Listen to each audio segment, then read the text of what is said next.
Will democracy survive the next couple of years? And essentially, we are the same. But one of our guests is Julie Ethan. And Julie, welcome. Thank you, Alan. Our other guest is well known to people in the Eagan area. He is involved as a local activist in a bunch of things. And Ben Gross, and welcome, Ben. Hello. Now, among other things, and Julie, why don't you give us a little background on you, since it's been a while since you've been with Access, decades, shall we say. Okay, Alan, thank you. I've been living in San Diego, and that's for the last 2.5 years, but I'm originally a Minnesota native. And during COVID, I was laid off from a job where we were helping groups come to the border and learn more about the immigration crisis directly from Border Patrol, directly from groups helping immigrants. And when I was laid off, I was able to pick up this book project that I had set aside in 2017, where I basically tell the story of my life as a conservative and my friendship with Benjamin, who is definitely a liberal, and the several election cycles that took us through, and how that friendship impacted each other's lives. And we ultimately, came to the conclusion that we both wanted to help people figure out how to understand their political opposite. And so that book is entitled, How Can Half the Country Be So Stupid? Yes, it is. Ben, you are a Minnesotan at the moment, but you weren't always a Minnesotan. And you've had a very interesting background starting from childhood. So why don't you tell us about it a little bit? Thank you very much. And I'll try to make this brief. My father was a rock star in my life. I started in politics at 3 years old with going to doors, knocking on doors, asking people if they were registered to vote. And if they said yes, I said, thank you. If they said no, I said, would you like to register? And if they said yes, I said, my father will be by in a few minutes. And I got to take a piece of chalk out to the sidewalk and make a mark as a signal that that was the place my dad would go to register. So it goes from there of him being instrumental with creating the first integrated planned neighborhood in this country. And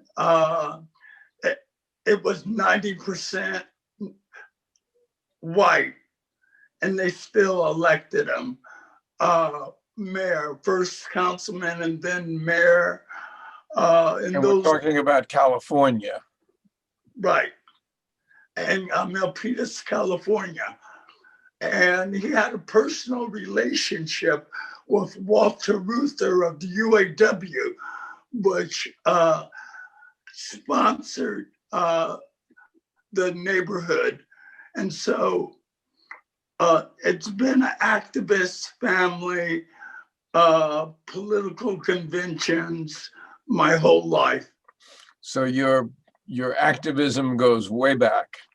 Now, as far to the left as you are, and Julie, I have to admit that I have been accused of being further to the left than Lenin.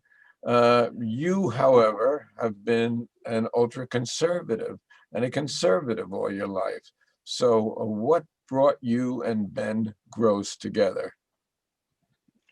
Well, originally, we both live in Eagan, Minnesota, and we both had daughters in kindergarten at Thomas Lake Elementary.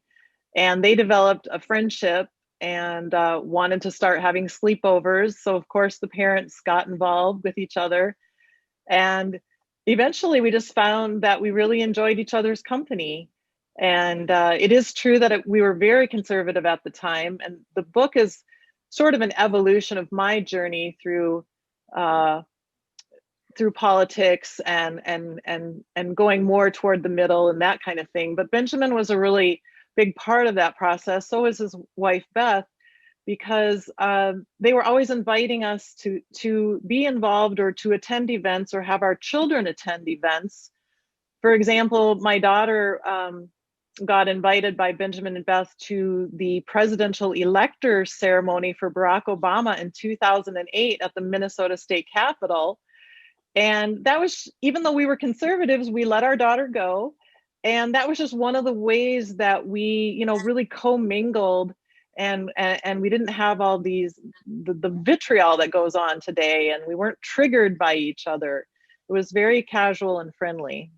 Well, let me talk about your book a little bit, which again, I said, How Can Half the Country Be So Stupid, is the title. And you really call it a memoir and a guide to friendship between political opposites. Now you have some interesting chapters in there, and we'll talk about them. Understanding Liberals is one of your chapters, and it's an easy read, and it's a small book. It's, you know, one evening reading. Understanding Conservatives is another chapter, which I read, but I still don't understand conservatives, I have to admit. Evangelicals, End Time Teachings, Building Bridges, George Floyd and all. So let's really step back and talk about, how did you understand liberals? How did you come to understand liberals? Well, that's an interesting question. I think my goal in the book was, in some ways, to help people walk in the shoes of a conservative who's going through the 2008 recession and nearly losing their business, and to walk in the shoes of someone who has certain religious beliefs and may not trust the government with all their tax dollars. And so in order for me to help people understand liberals, in chapter 7, I have an interview with Kevin Fahey, which is Benjamin's father or brother-in-law. And wait, you should say Beth's brother. And you know. Okay, yes, his wife Beth's brother. And Kevin, you know, had a union job on the Iron Range, and he really took me through what it felt like to be a union activist. What did they stand for? What was it like to be a dear friend of Paul Wellstone? And so I try to tell the story from, you know, at least give some of that space so that my reader can experience both sides, not only walking in my shoes as a conservative, but walking in other people's shoes as liberals. And we can see that actually there's a lot of commonality. Now, Ben, I have to ask you, because you are a better man than I am.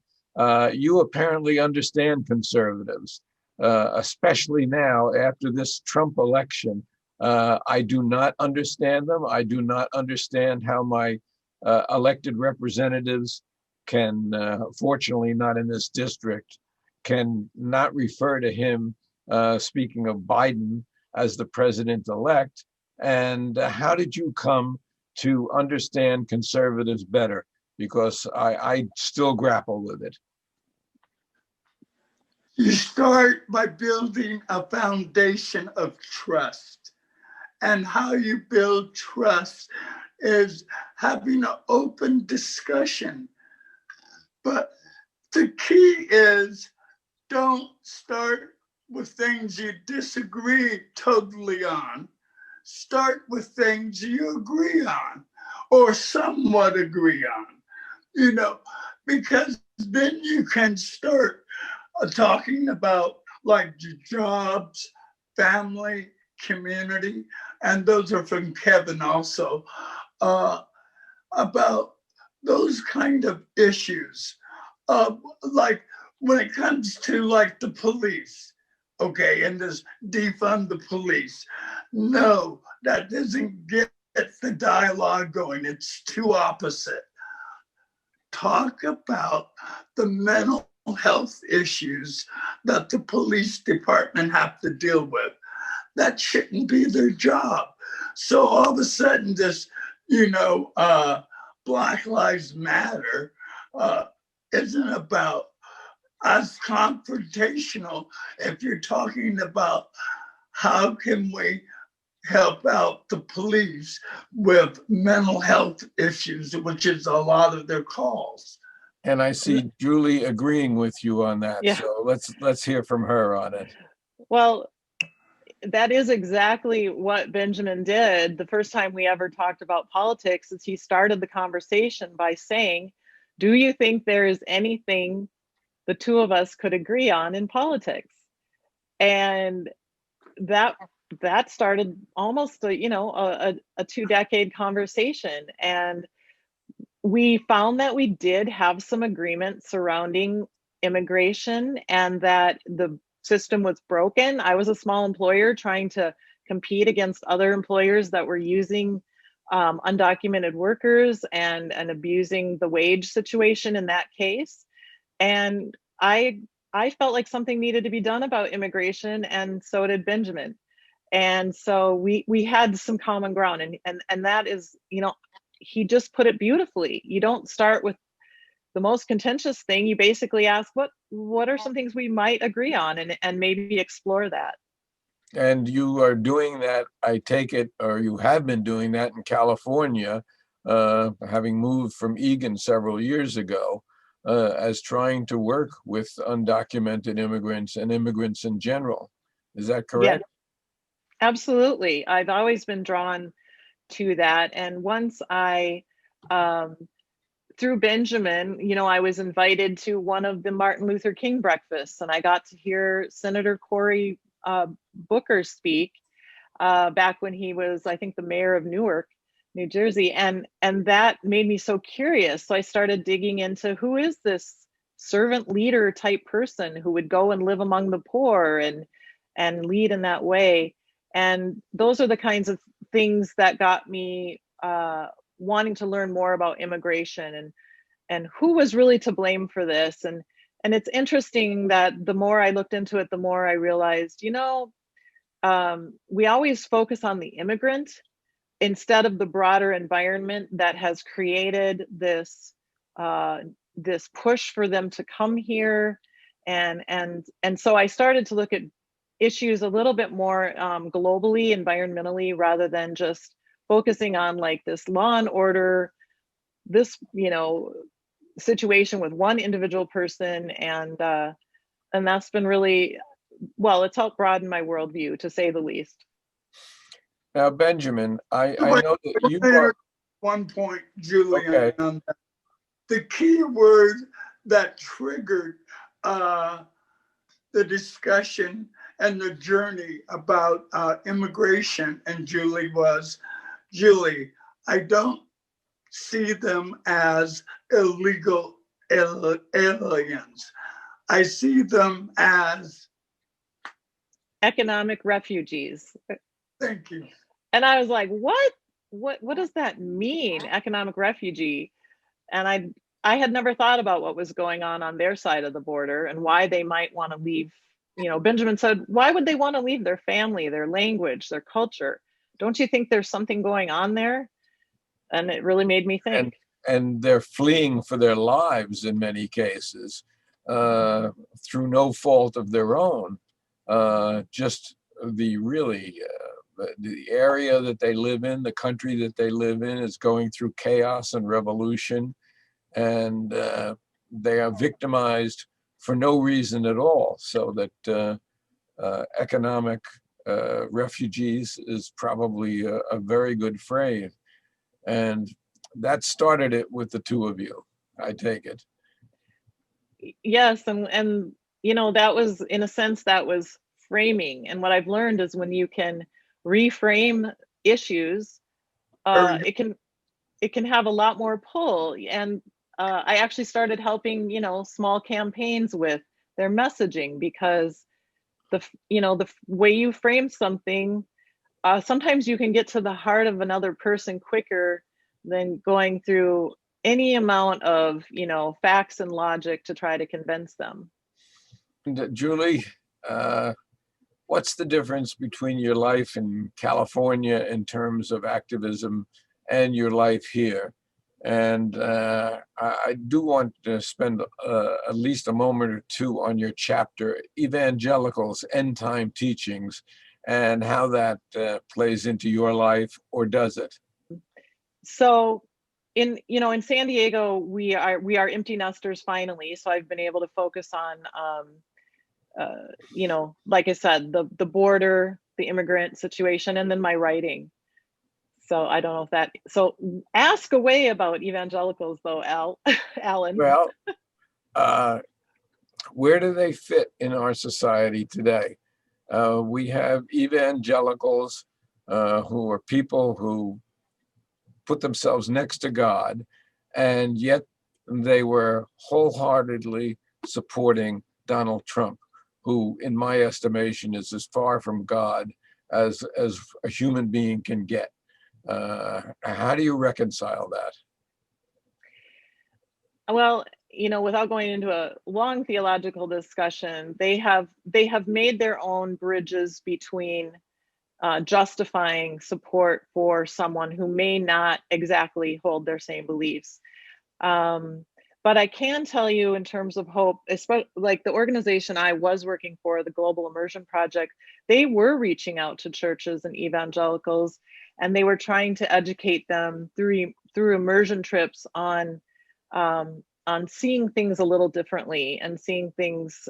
Sometimes you just have to experience it for yourself. I mean, my favorite line from an immigration attorney was that people are, might totally be against undocumented immigrants until their son or daughter falls in love with one. And then all of a sudden that personal experience changes things. I think it's the same for evangelicals, just slowly, one by one, some experiences. I think you can say the same thing about religion. People who are steeped in their religion, and then a member of their family. And we can say the same thing about racism also, in terms of blacks or whites or Latinos. And we're seeing it. I firmly believe that 50 years from now, our country is going to look entirely different. We are not going to be the white country that we are now. And I think we will be the better for it, as we have an amalgam of all peoples. And hopefully someplace along the line, the prejudice can dissipate, so that we don't have these groups running around that are just bigoted, really bullies. And I want to thank Benjamin Gross. I want to thank Julie Ethan. We really didn't get a chance to really talk about your background and book, but we will at some point in the future. And this has been Access to Democracy, a very interesting and different discussion. Thank you both for joining with us, and thanks again. We'll see you in the future. Thank you, Alan. Thank you.